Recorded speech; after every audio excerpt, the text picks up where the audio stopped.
Hello मेरे प्यारे बच्चों, welcome to my channel Vinod maths classes से आपका स्वागत है। और कह रहे थे कि बच्चों आप लोगों को पार्ट 1 हम लोग क्या पढ़ रहे मालूम है?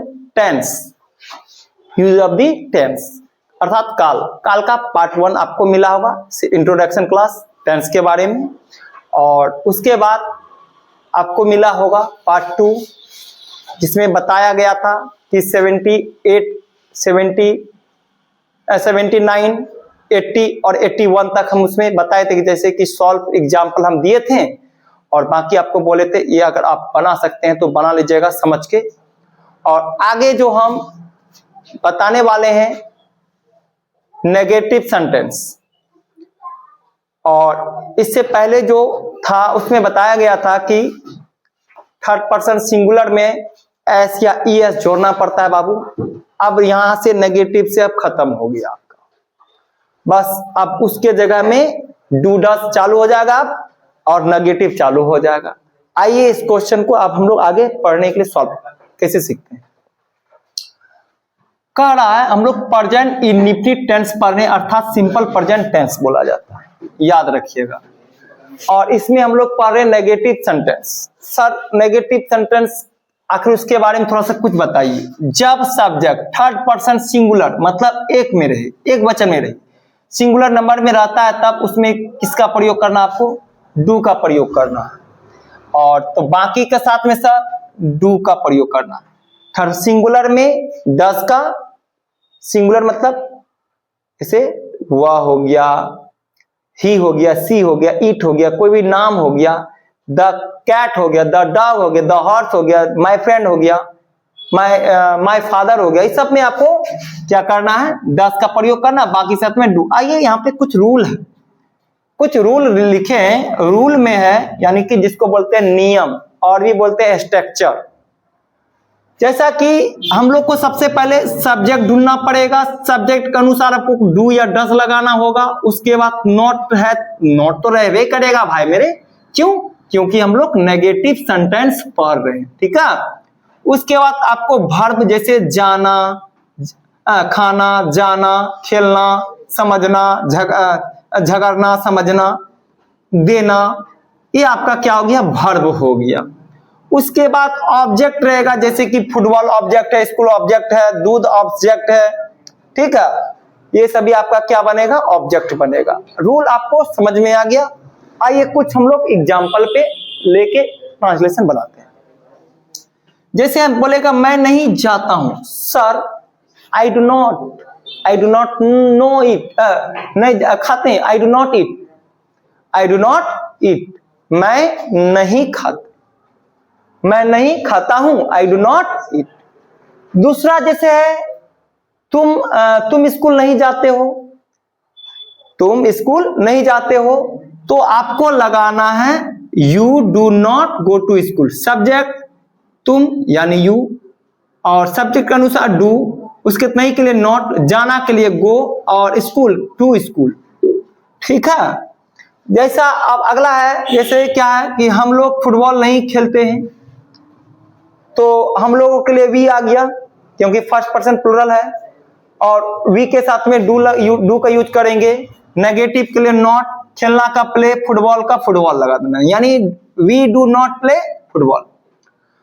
और आगे श्याम नहीं झगड़ता है, श्याम नहीं झगड़ता है भाई मेरे, श्याम अच्छा बच्चा है, क्यों झगड़े? इसका हम लोग ट्रांसलेशन बनाना है। तो श्याम का श्याम, श्याम का श्याम, और उसके श्याम कौन सा पर्सन में आता है भाई मेरे? थर्ड पर्सन सिंगुलर, तो क्या लगाइए? Does not quarrel, Shyam does not quarrel. और जैसे वे लोग नहीं समझते हैं, वे लोग थर्ड पर्सन में है लेकिन थर्ड पर्सन का प्लूरल नंबर में अर्थात बहुवचन में है, तो दे डू नॉट अंडरस्टैंड, समझना का अंडरस्टैंड होता है। मेरी गाय दूध नहीं देती है, मेरी गाय, कितने गाय हैं? केवल एक गाय।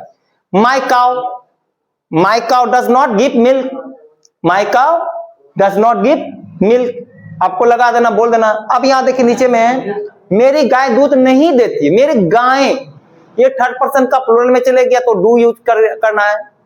तो my cows do not give milk आपको बोल देना है, आपका हो जाएगा। और बाकी एक्सरसाइज आपको बनाना है 82, ठीक है। तो आपको ज्यादा बेनिफिट होगा, आपको मालूम होगा बताया गया था जूनियर इंग्लिश ट्रांसलेशन जो बहुत जरूरी है, ठीक है। आगे आइए, जैसे कि कहता है इंट्रोगेटिव सेंटेंस। इंट्रोगेटिव सेंटेंस क्या कहता है इंट्रोगेटिव सेंटेंस में कि क्या से शुरू होने वाले वाक्य को इंट्रोगेटिव सेंटेंस कहा जाता है। जो हम लोग सब्जेक्ट के बाद लगाते थे डू डस, उसी को उठा के पहले लगा देना है, आपका काम बन जाएगा। जैसे कि रूल में कहता है, यहाँ देखो, क्या से शुरू होने वाले वाक्य को इंट्रोगेटिव सेंटेंस कहा जाता है। रूल में क्या है, डू डस को पहले उठा के लेकर आए भाई मेरे, लेकिन वो भी कैपिटल में लिखना है। उसके बाद सब्जेक्ट लगाना, वर्ब लगाना, ऑब्जेक्ट रहेगा तो लगाना लास्ट में, लेकिन क्वेश्चन मार्क लगाना। जैसे कि हमने लिखे हैं, क्या मैं झूठ बोलता हूं, क्या मैं झूठ बोलता हूं, तो क्या लगाना है, बस सब्जेक्ट के अनुसार डू डस लगाइए, सब्जेक्ट लगाइए, झूठ बोलना टेल ए लाई, क्या लगाना है, डू आई टेल ए लाई। क्या तुम जानते हो, do you know, do you know question mark लगा। क्या हम लोग पढ़ते हैं, डू वी रीड। क्या वह स्कूल जाता है, डज ही जाता है ना, does he go to school. क्या राम सच बोलता है, does Ram speak the truth. क्या वे लोग पढ़ते हैं, क्या वे लोग पढ़ते हैं, क्या वे लोग डू दे रीड। उसके क्या गाय दूध देती है, do the cows give milk. कितना इजी है इंग्लिश ग्रामर सीखना, बहुत इजी है वाक्य बोलना, ट्रांसलेशन बनाना।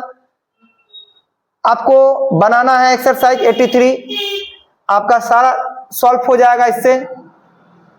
और आइए इसके बाद इंट्रोगेटिव पढ़े, तो उसके बाद अब क्या पढ़ना होगा, negative interrogative sentence.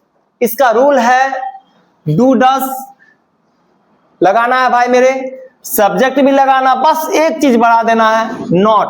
Verb 1 plus में क्या लगाना, ऑब्जेक्ट लगाना है, फिर क्वेश्चन मार्क देना है, बस नेगेटिव बढ़ जाएगा। जैसे कि क्या मैं तुम्हें नहीं जानता हूं, do I not tell a lie, do I not tell a lie, question mark लगा देना है।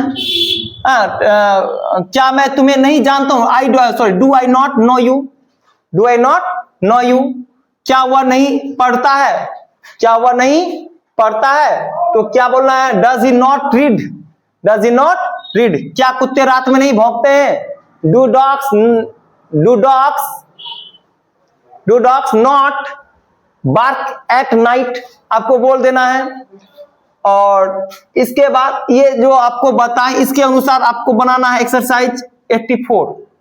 आपका इजी से सॉल्व हो जाएगा, ये रूल अपना फॉलो कर। मेन होता है स्ट्रक्चर, ये अर्थात रूल, ये रूल आपको फॉलो करना, याद रहेगा, आपका ट्रांसलेशन बनते जाएगा, उसमें कोई नहीं आपको रोक सकता है। ये फॉलो करना करता है रूल को, रूल अगर आपको याद है तो टोटल अनुवाद जो है कि ट्रांसलेशन आपका बन जाएगा।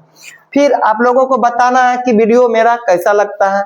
बच्चों, अगर वीडियो आपको अच्छा लगता है तो प्लीज कमेंट कीजिए, लाइक कीजिए, प्लस सब्सक्राइब भी कीजिए, शेयर भी कीजिए, ताकि हमारा जो आवाज है आप सभी दोस्तों के बीच गूंजे, पहुंचे आप लोगों के बीच, ताकि अच्छा से आप समझ सकें।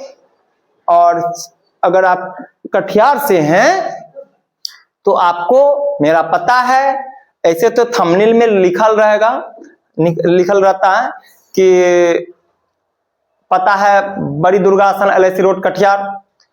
आप उसमें कांटेक्ट नंबर भी है, आप कांटेक्ट करके भी आ सकते हैं। और प्रत्येक वर्ष आप लोगों के बीच रिजल्ट जो होता है बहुत ही अच्छा देते हैं, बेहतरीन देते हैं। और आइएगा, पता कर लीजिएगा कि विनोद सर कैसा पढ़ाता है। तो आप उसी से पता कर लीजिएगा, हम ज्यादा प्रचार तो नहीं करते हैं। और पहली बार आप लोगों के बीच कटिहार के क्षेत्र से क्लास 10th के लिए स्पेशल हम बोलेंगे नहीं, बड़ा नहीं करेंगे। यूट्यूब भी चैनल आपका चलता है, वहां पे यूट्यूब पे जाके सर्च कीजिएगा, विनोद मैथ्स क्लासेस। जितना भी बताया गया है सारा क्वेश्चन टकराया है, उसमें कोई संदेह नहीं है, कोई संदेह नहीं है। अगर इस बार अगर आपका भाई अगर क्वेश्चन अगर एग्जाम दिया है तो क्वेश्चन जाके मिला सकते हैं, जितना भी यूट्यूब पे इंपॉर्टेंट 2026 1 महीना तो होवे किया भाई मेरे चालू करने से, 1 जनवरी से तो चालवे किए। हम जितना हुआ 8-10 चैप्टर आप लोगों को प्रोवाइड करवाए हैं, और जितना भी शॉर्ट वीडियो है, जितना सब्जेक्टिव वीडियो में है, सारा का सारा देख लीजिए खोल के, तो लगभग आपका क्वेश्चन फंसा हुआ नजर आएगा। और फंसना नहीं, बच्चा को तो बोले ना बवाल मचा दिया, बवाल। रिजल्ट आइएगा देखिएगा टंगा रहेगा, और पूरा तो यूट्यूब पे भी तो छा जाएंगे। ठीक है, मिलते हैं नेक्स्ट वीडियो में। बाय मेरे बच्चों।